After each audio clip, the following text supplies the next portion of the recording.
So welcome back to the second bit of the show. We are still here at Dagoretti, where we have been talking to the CEO of Delightful Providence, Madam Mary Njeru, ama Gaki Njeru Kipenda, ama the best caterer in the country. So we just from making ice cream. That's why mnaona sijui ni mate ama nikwambia tutamea. So you can see the table has been set. So we have two glasses on the table with some green stuff. Maybe she can tell us what it is. This is a cocktail. There's quite some ingredients in here. So it's a healthy drink. It's a healthy drink. It's good to take. It's not alcohol. No, it's not. Then we have a wine glass. Normally, like in a restaurant setup, you would have a wine glass because they say most foods go with different wines. So if you're doing white meat, you do white wine, or if you're doing, so they do that in restaurants. White meat, white wine. Yes, red meat, red hope wine. You've learned something. Red meat, red wine. Yes, for those who use. Then we have cutlery here. Yes, so these are the cutlery. And I would want to educate people on this because we get a lot of problems when you go for functions and someone is served with cutlery na unakuta mess everything na anakuja anasema sioni kijiko yangu, sijui mimi nitakula na nini, you know. So you have your fork on your left. So this is the left. So yes. Number one, fork on the left. You have your knife on the right. Knife on the right. Yes. And then up here you have a spoon. The spoon this is a dessert spoon. A dessert so you'll use it to eat your fruits or to eat whatever other thing comes after your food. So normally which is dessert. Sometimes you also have a spoon on this side. That is your soup spoon. Not your spoon for eating. So if the spoon is here, it's dessert. And not this one. This is a dessert spoon. There is a round spoon that is used for soup. Which so you comes start on the right. Yes, okay. And you start with it because the soup is the first thing. So you start with the soup spoon, then you go to your main covers. That's what we call them. Main covers. Yeah, your main covers so to eat your main dish. Yeah, main covers. Yeah. So and this is now what how you proceed. So you have your fork and you have your knife. So how do you handle the fork? Before you get now to the cutlery, we always make sure we place a napkin. Oh, this is a napkin. Yes. This is to protect you from spilling food on your clothes or if you have food, just remove the ring. This is just to hold it together and just place the ring above you. So when the waiter is clearing, she will clear the ring. So you open your napkin and you don't want to open your napkin onto the food because it may touch on the food. Open it up here. Yes. You just bring it down here and open it from here. You don't want to open it like this. You may even hit someone's face. You don't want to open it and start doing this. So just be careful when you're opening. Open it down here, very gently. Open it and put it on your laps. Put it on your laps. Yes. Then when you open, it's about to go down. just make sure you have an edge here. So for example, you're eating and you have food on your or your beard. Just do this and return the napkin. You know? Yeah. You don't want to take it and wipe your face, wipe your lipstick. Sometimes we go places and you find the napkin has lipstick on it and things like that. Yeah. So you just place it down there and that's what you do. But sometimes I see some people placing it around here. Yeah, some people place it here. This is in a more formal setting. You know, in a more formal setting, especially when you're having soup. You don't want the soup to spill. Yeah, but the very basic standard way is to have it on your laps. Okay? In other restaurants, you may find it's the waiter who helps you place your napkin on your laps. So you may not have to do it yourself. But if you find it's not being placed for you, then you can do that. Just be careful not to flap it all over. You don't distract other people. Then when you're ready, you go ahead and start eating. Sasa hapa ndio kizungumkuti. Of course, after praying. After praying, of course. Yes. So how do you handle the fork? So this is how you hold your fork. This is how you hold your fork. This is how you hold your fork. This is how you hold your 2 fingers. Okay? And then your 3 fingers give you support down here. Then this is how you hold your knife. Just make sure the cutting side is facing your plate. Then the fork is just to help you hold the food when you're cutting. So for example, if I'm eating this potato, I'll go use with the potato. Yes. So you hold with the and then cut with the knife. Cut with the knife. Yes. Just like that. Okay. And that's it. Looks you simple. can put some sauce. We have some sauce here. Then where do you take it next? And you can even tilt it now. Oh, you can tilt the fork as maybe you want to add something else. Say like if there is rice here, you just scoop and add, and now put it through your mouth.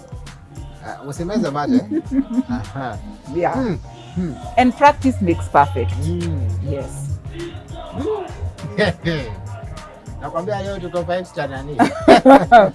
When you assuming you've finished eating, so we're assuming your plate is empty. Yes. This is how you place your cutlery. Just make sure you place your cutlery at an angle.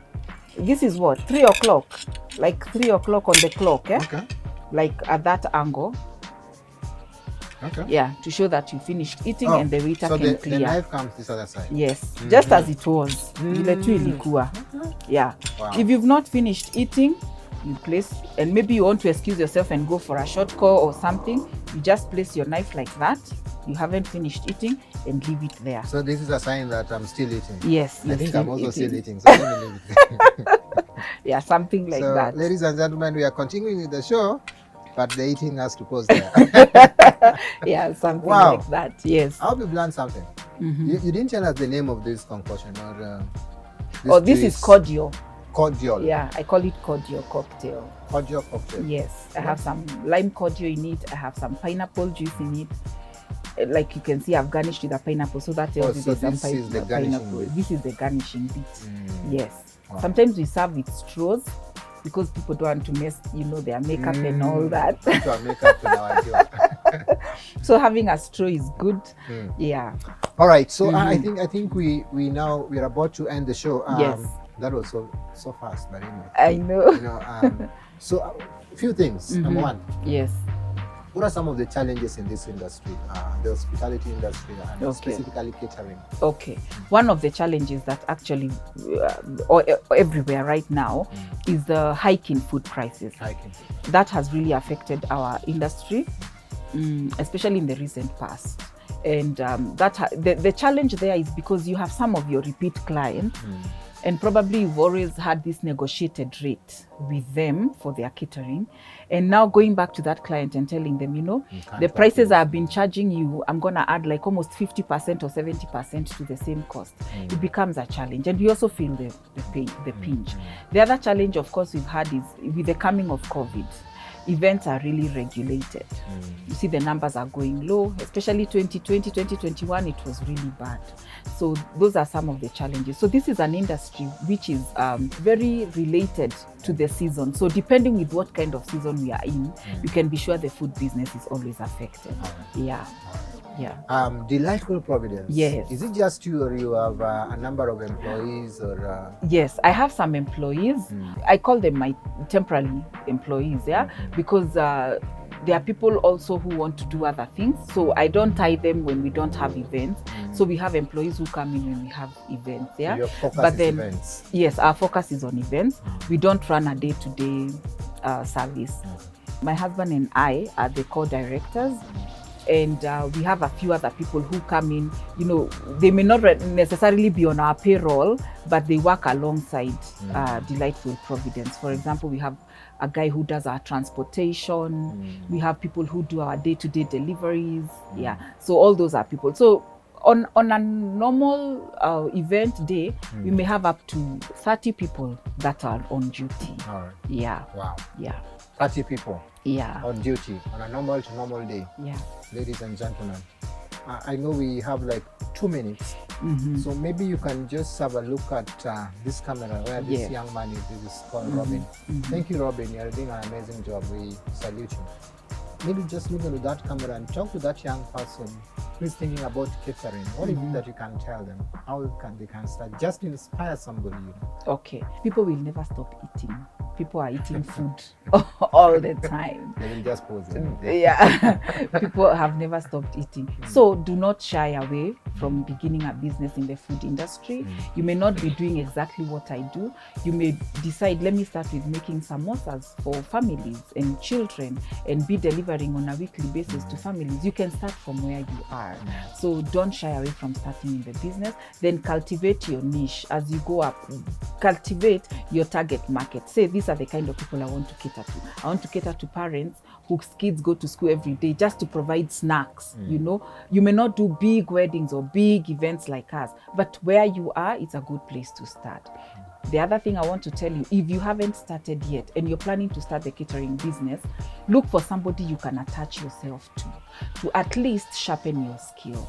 You can even pay that person like a training, do a session or 2 sessions, just see what goes on into a catering business. It will make you have some root when you're starting your business, and you will not waver. You know, you will be strong enough to know, okay, I'm doing the right thing, and it will give you confidence. Wow. Yes. Now, where can people find Delightful Providence? Maybe your Facebook page, maybe your Instagram, Twitter, and maybe your number. On Facebook, Delightful Providence.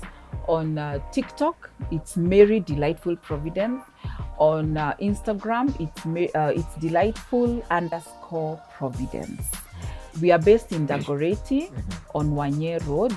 That's where we have our kitchen, and that's where we do all our events from. But we travel all over the country. We are yet to do events outside this country, and very soon we will. But currently we are doing events everywhere. We just come with our crew and make your event happen. Wow. Yes. Wow. So ladies and gentlemen, there you have it. Delightful Providence CEO, Madam Mary Gaki Njeru, has really captured this story on food and the industry at large. She's given us all the information I believe you need.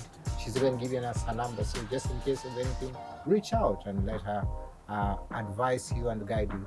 Thank you so much for watching, and I hope that you've learned something and you've been built in terms of business, so that you know that hapa Niko works na Otas, sisi ni kazi tu. We are coming to your business very soon. God bless you. Thank you for watching. See you again next week on Friday. Same channel, same time. God bless you. We're out.